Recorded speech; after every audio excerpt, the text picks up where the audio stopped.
Tonight's double feature comes from the request of one of our viewers.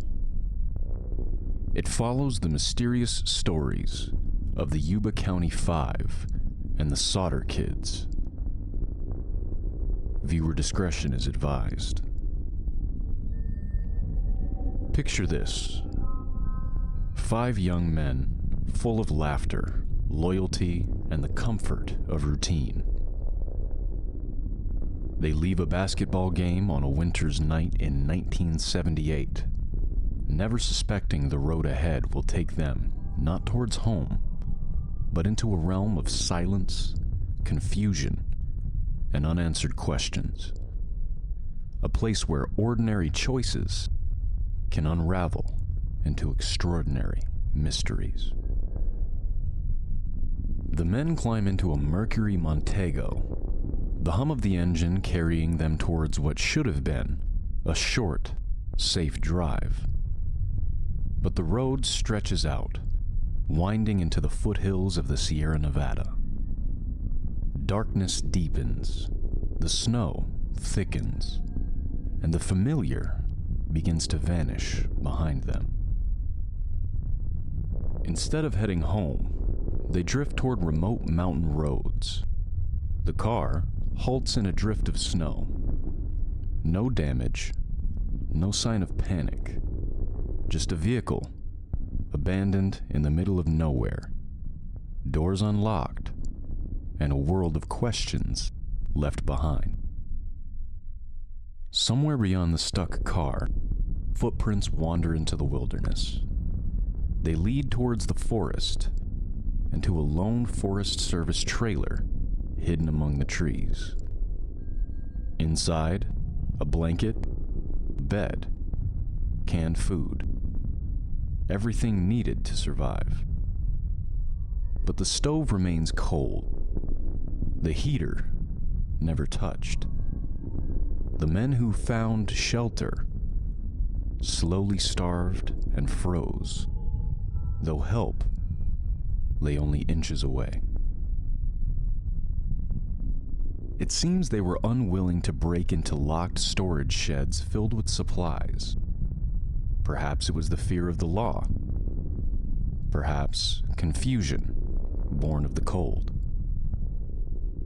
Or perhaps something else. An unseen weight pressing down, smothering reason in the night. One by one, the men fade into the landscape.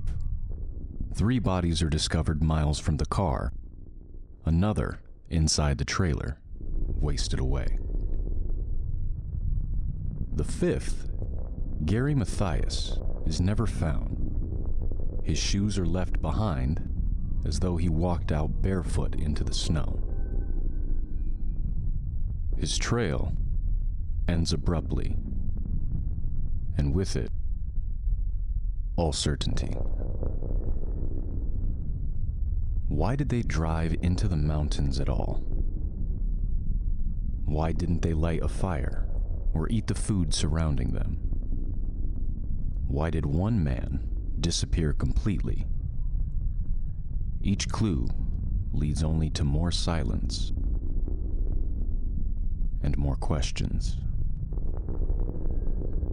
Sometimes, the strangest journeys begin with the smallest choices. A wrong turn, a moment of hesitation, a rule too scared to break. 5 men set out for a simple night of basketball and brotherhood. 4 were found, 1 remains missing. And the answers may lie forever buried in the snow. On certain roads, mystery is not just where you're going, but what you leave behind. On Christmas Eve, 1945, in a small town in West Virginia, one family's holiday warm glow turned to smoke and whispers. 5 children vanished, not in the chaos of a storm, but in the flicker of a flame. Then silence.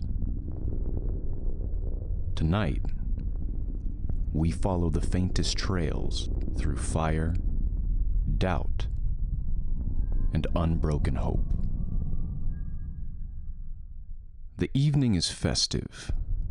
Lights twinkle. The Sodder family prepares for Christmas. Young voices laugh. Gifts are exchanged. Upstairs, the younger children linger, elated that they might stay up past their bedtime, lingering on the edge of darkness and dreams. A phone rings in the quiet night. Jenny answers. It's a wrong number, but strange laughter can be heard on the other line. Later, she sees the curtains still open, lights unextinguished, even though customs demand otherwise. Something feels off, though the night holds its secrets closely. A crash on the roof can be heard, a roll, then fire. Smoke smothers the house. Parents and siblings scramble. Upstairs, 5 children sleep in the attic. The staircase is ablaze. Help is sought, but phone lines are dead. The trucks fail. And the ladder, gone. Time stretches. Every second a razor between rescue and tragedy. When the blaze subsides, 4 of the children are missing. No bodies, no certain remains. The coroner's inquest declares accidental wiring. Death certificates are issued. The house is bulldozed, soil heaped in memory rather than evidence. But memory pulses with doubt, questions that refuse to settle down. Why were there no remains found, though fires like this normally leave bones? Why was the phone line cut, not simply burned? Why was the ladder missing and the trucks, expected to help, silent? Fires don't answer back. Humans do. And human hands might have hidden truths. Someone sees children boarding a car that night. Another, serving breakfast later, thinks she saw them.